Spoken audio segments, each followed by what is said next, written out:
That water you just saw Terry taste? There's literally camel poop in this puddle. Oh, I got a warning light just popped up on the dash.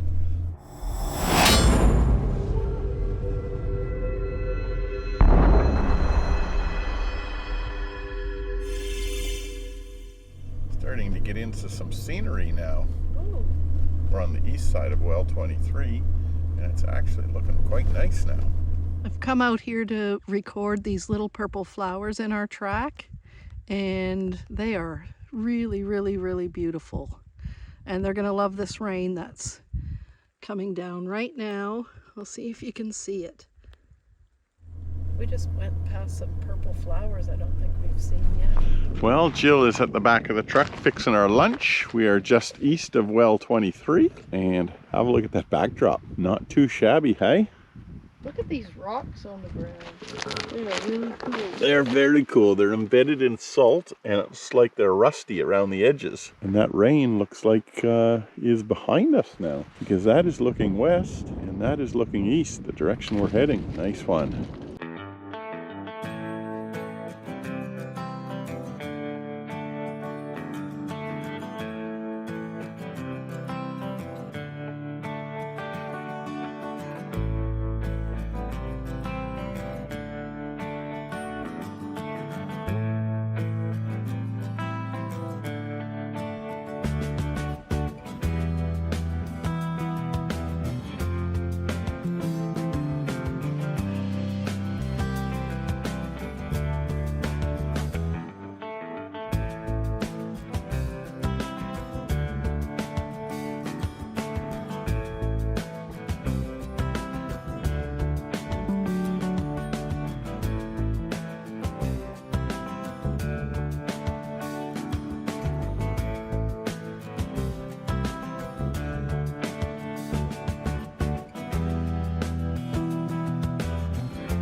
To that rain front. Finished up lunch on our way to well 24, and a little rainstorm that was just over top of that hill. We're just catching the edge of it, so that'll be hammering out there on top of somebody, that's for certain, but we're just on the edge of it at the moment. Now, I don't know what's going to happen with its direction and our direction, but the two could collide. That would be a bad thing. I can see rain out here at 10 o'clock. And as it happens, we are not on a nice sandy section of the track. We are in salt pans. Yeehaw! Not. Have a look at the colors here. Green spinifex with their brownie tops, and then you've got that moody sky in the background. I'd call the tops yellow, like hay or straw. Our friends the corrugations are back. Oh boy. The spinifex has been replaced with wattle, and all the wattle is in bloom. And then there's some of those red grape bushes again. Corrugations don't care what's growing on the side of the track. No, they don't. How are your arms holding out? Yeah, getting a little bit of RSI gripping onto the wheel. Yeah. Interesting. We're down inside of an eroded riverbank at the moment with thunderstorms all around us. So if we see a wall of water coming towards us, we'll scamper up the banks pretty quickly. Coming into well 24, and this is pretty cool. A salt pan, some spooky trees, and a rock wall. I like that a lot. There it is. Well number 24. Isn't this one interesting? It's a little Cess Pool. Let's taste it.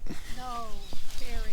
It is fresh. It's not brackish, but it looks brackish. That water you just saw Terry taste? There's literally camel poop in this puddle. Ew. Well 24, not for drinking. It's a cesspool surrounded by spooky trees. And these spooky trees are some kind of a paper bark. Well, we look like we've been adventuring, that's for sure.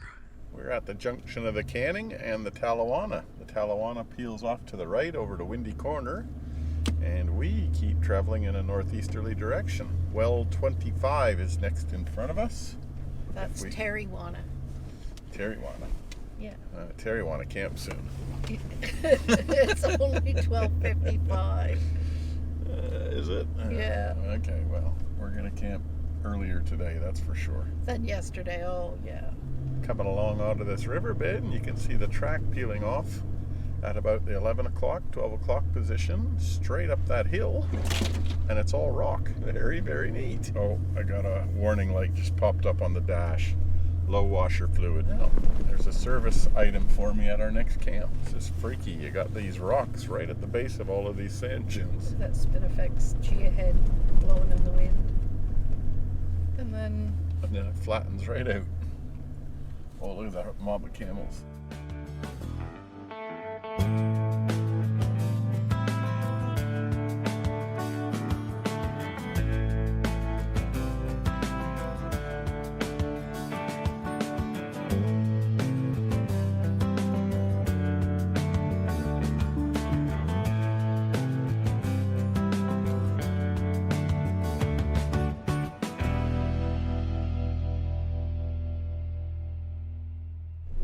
Have a look at that hill off to the left. It's a rocky hill, and it's got a sand dune that's built up onto the side of it.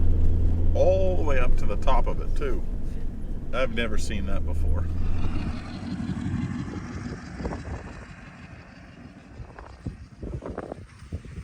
we've got a rock and a sand dune merged here before well 25. And that looks really neat. It's like the sand dune built up on the rock. Have a look at the color of that sand. Jill's coming down the hill after she just filmed the truck coming down. But my goodness, so red. Really pretty hills there in the background, and a really pretty wattle or several wattles over here. Look at the color of that sand. Isn't that pretty? Going up this big sucker dune that was attached to that rock.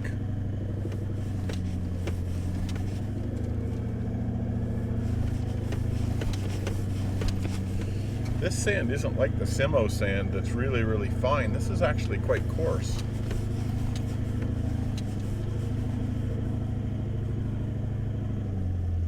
Oh, look at that hill in the distance. That's cool. And down this big sucker we go. I'll try and just catch the edge of the track and fill some of these melon holes in. Boy, it is chopped up. People have been having some difficulty getting up this sucker.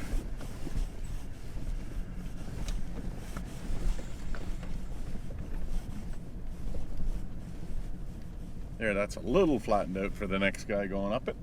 Rocky Mountains in a sandy desert. I never thought I'd see that. That is surprising. Puffball right in the middle of the track right then. Yeah, there was. Wow, look at that sky. The clouds are pointing toward each of the hills. I think we gotta do the mirrors. Mine's already in. Oh, okay. Good job. Just coming into well 25, and there's a couple of lakes here with actual water in them. Unbelievable. There was a dude on Facebook who reached out and said, hey, if anybody's seen a Bowie knife that I've left around well 25 in a clearing, could you have a look for me? So this is a clearing close to well 25. We're just going to have a quick look. These are like orange shamrocks on the edge of this lake that's like a dam. That is really cool. We're at well 25. That is fully collapsed. These posts here are the posts that used to hold the trough up. You can see how they used to sort of bracket the trough. Gee, that's brilliant timber to still be here 100 years later in this environment. I'm surprised that somebody hasn't souvenired some of this timber, to be honest. I'm glad they haven't, of course. While we're still here at well 25, have a look at this ghost gum. Boy, do you get bark much whiter than that? Far out. Got a rainbow out here. I'm getting spitted on a little bit. That's really pretty.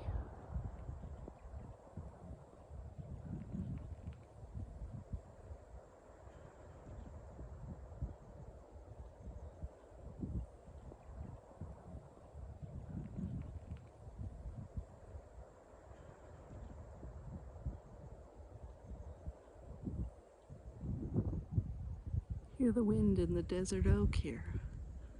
Just a stone's throw from well 25.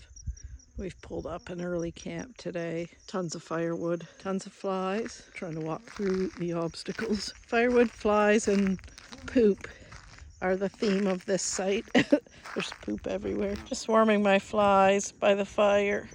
The hell? Oh my God. Even Terry netted up. They beat me. Oh, if you camp anywhere near a well or water, you are at risk of a lot of flies, but that's the way it goes.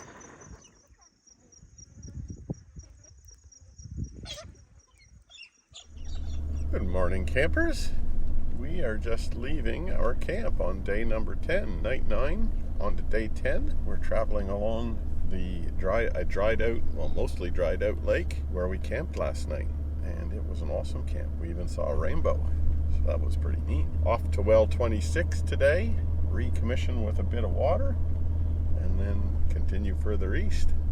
We're just past well 25, and here is an unnamed lake that still has quite a bit of water in it. We were camped over on the far side where there was a smaller puddle, and a few camels did come down in the night to get a drink, which doesn't surprise me at all. And it's another beautiful morning here on the CSR. Corrugations. Where have you been all my life? People are asking on the Canning Stock Route Facebook page about bringing trailers. I honestly would not recommend it. Your teeth would rattle right out of your head and would be just such a uncomfortable, slow slog of a ride where you're worrying about that trailer all of the time and just carrying all of that weight, depending on the conditions of the track. I would not recommend it. Nope. Take less shit. You don't need it. No, exactly. We haven't been there yet, but we have heard that the store at Coonawarragee even had avocados for $1.50 the other day, so it's quite well stocked. This is a decent sized sand dune. Dingo liked it. They did like it, yes. I think a couple of dingoes. That's more than one dingo track. At least this one isn't chewed up for some reason. Yeah. It's a double humper. Unlike the camels, they're single humpers. This is the side that's chewed up. Yes. What the hell? That's Phoenix is as tall as you are, huh? Let's have a look. Yeah, it's taller than me. Very, very pretty though. Oh my goodness. The colors are absolutely stunning out here. Well, someone else said on the Facebook page that they've been coming north to south and said it is the worst they've ever seen the tracks from that direction of chewed up. There's a lot of people coming in those Tagalong tours from north to south. I think it's just a lot of people, period. Yeah. Canning's getting more and more accessible. People are getting more and more adventurous. And we've had people haven't been able to travel here for a few years now, so pent up demand. All of the above means more people on track, more chewed up. Yeah. But if you want to come out here, that's what you got to deal with. Exactly, and definitely come on out here. Terry looks like the Wicked Witch of the East in The Wizard of Oz. He's under there fixing the shock guard with zip ties, trying to get that to hold in place for us. Well, once again, these shitty designed shock guards by ARB have let me down, and they've busted the clips off again. That's the second time this has happened. Happened once in the trackless crossing of the Simpson. So I'm going to try and do some dodgy zip tying and get this thing back where it needs to be. That looks like it'll get us out of the shit for the time being. Alright, well, let's see how long that lasts. The front bracket holding the air tank on has broken as well. He's found that while he's been under there. Zip ties are a godsend out here. Any commentary you want to add, Ter? No, almost got it. Okay. It's a good thing he can fit under there. That's got it. I don't know how long those zippies are going to last, but we'll see. Okay. Always bring a tarp and zip ties. Not long left well 25. We were just driving along and all of a sudden on the corrugations heard a thunk on Terry's side. Went, that didn't sound right. No, that was not normal. Yeah. So I always, whenever we leave camp, I always drive with the window down for the first kilometer or two. listening for any thunks or rattles. Yep, just listening. Okay. We're running back the way we came after I was under the truck doing those repairs, because I think I left the dick in the middle of the track. That means it's GoPro on a stick. Yeah, my dicky knee. There it is. Hello, dicky knee. Sorry about that, Bretta. Doing the splits. I didn't even know he was under there. Hallelujah, as Terry would say. Up another big sucker.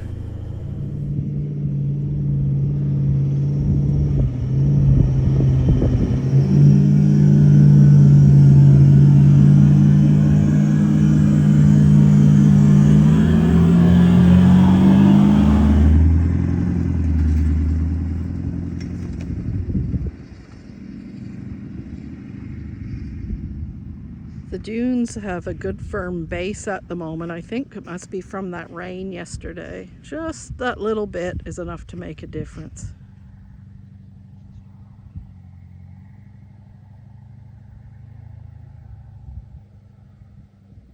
Jill was just doing a little bit of filming of us, and here she comes now down the track. She's a trooper. She was over on that other dune filming me all the way up here. See the track running off and over the dunes in the distance? Beautiful out here at the moment. The lighting is perfect to get that red sand color. The wattles are all in bloom as well. Just brilliant. The amount of camel shit out here is just next level. You know, there's camel shit there with some piss. There's camel shit over there with piss. There's camel shit over there. It's just everywhere. There's so many camels out here. More so than the Simpson. Here comes our trooper now. Well done, hon. That was very far. That's probably half a kilometer.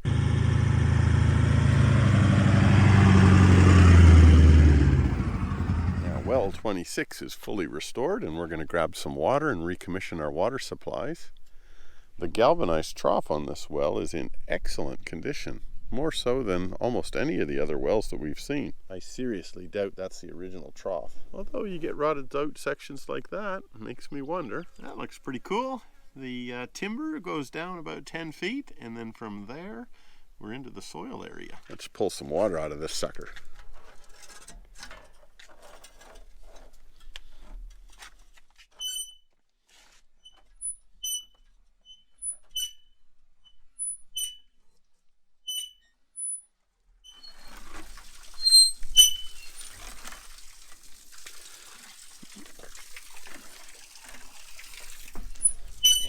Some water to the animals.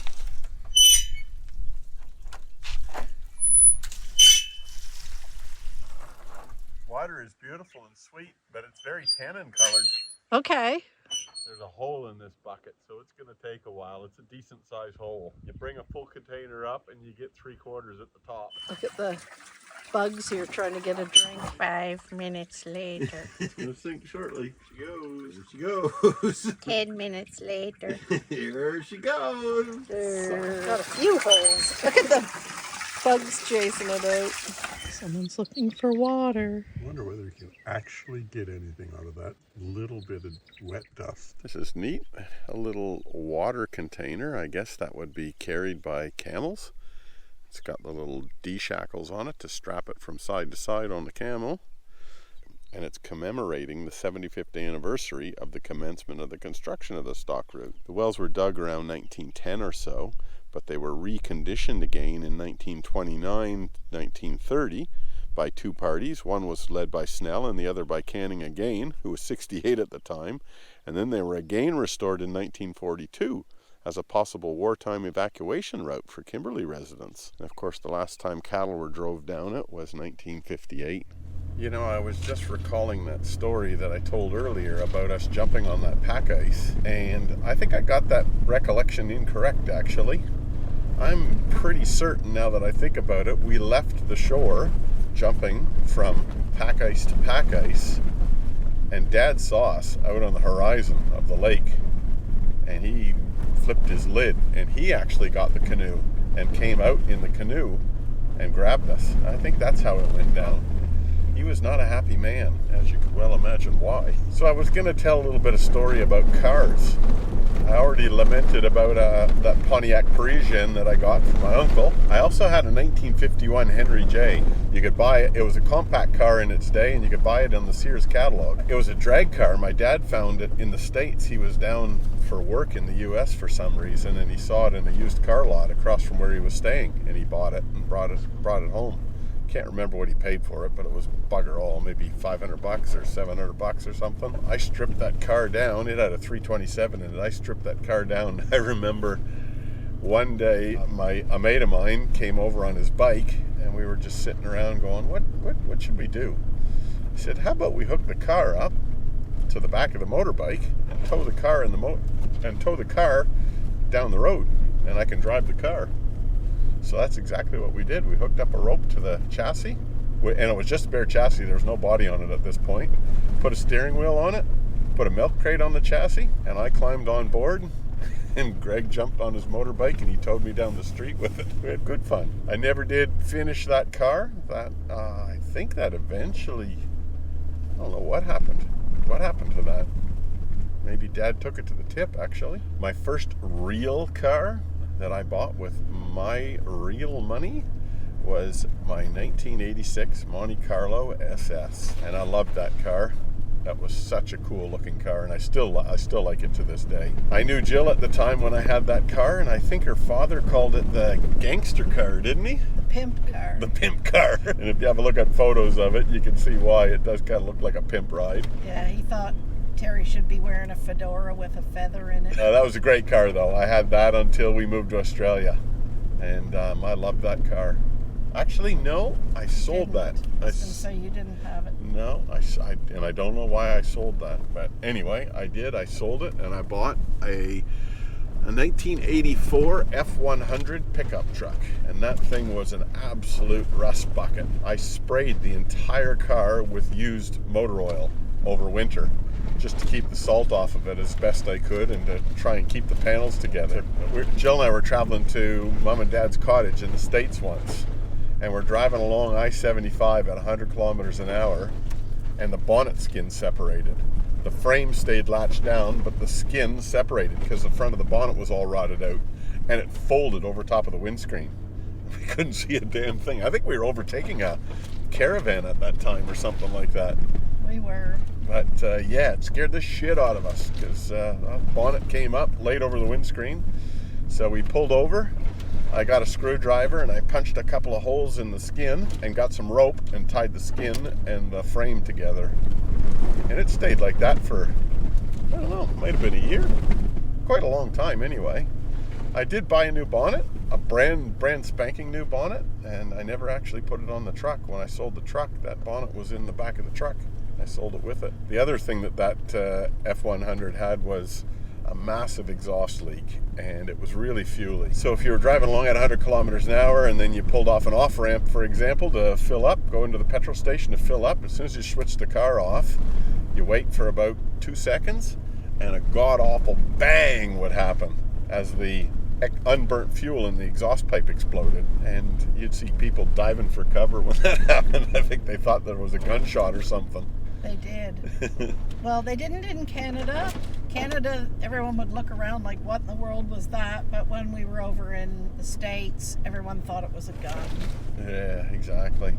I never resolved that problem. I sold it with that fuel problem.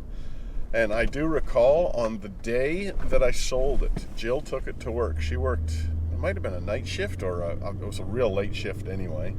And she was coming home very early in the morning of the day that the guy was coming to pick it up. And the dimmer switch, which was on the floor of the truck, shorted out and caught fire. Red flames shooting out the floor. Jill's trying to stamp the flames off the firewall as this dimmer switch shorted out. So when the dude came to pick it up, well, first of all, I had to leave the car sitting there with the windows down to get the burning electrical smell out of the car. And when the dude came to pick it up, I told him that switch had shorted out.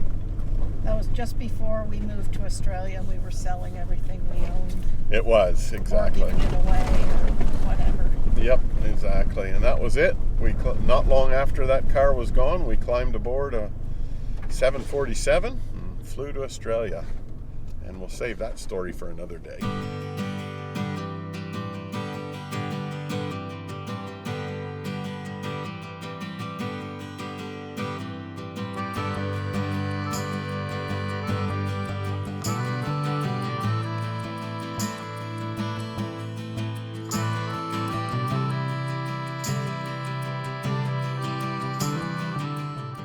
Carrie's got the drone up, and we are awaiting a Tagalong Tour to come over and go past us so we don't meet them in a worse location. We're at Turtle Mountain here.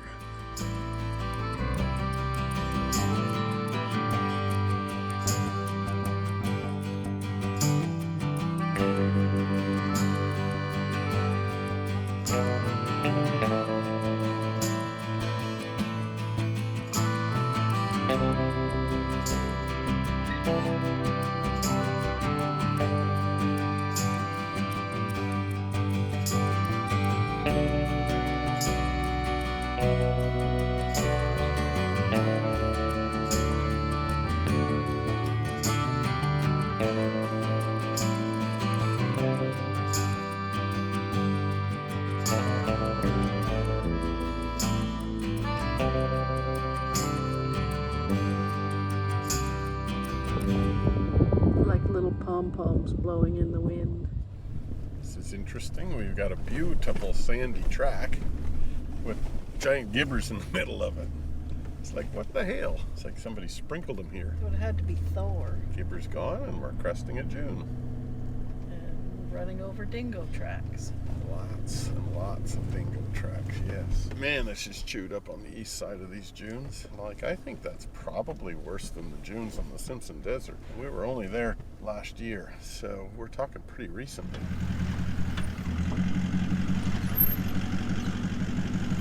Oh, Thor's back. Look at those big rocks down here. We are at well number 27, and as you can see, there's not a whole lot left other than a small depression in the ground. A little forest of melaleucas around it, I guess to indicate there is water here. We've been crossing sand dunes now for the last 20 kilometers or so. It's amazing that you can find water in between these dunes and the swales. If it had water, you couldn't get it out anyway, because somebody's put a lock on the bucket. Well, 27. There's a bucket and a lock. Wop, wop, wop. Yeah.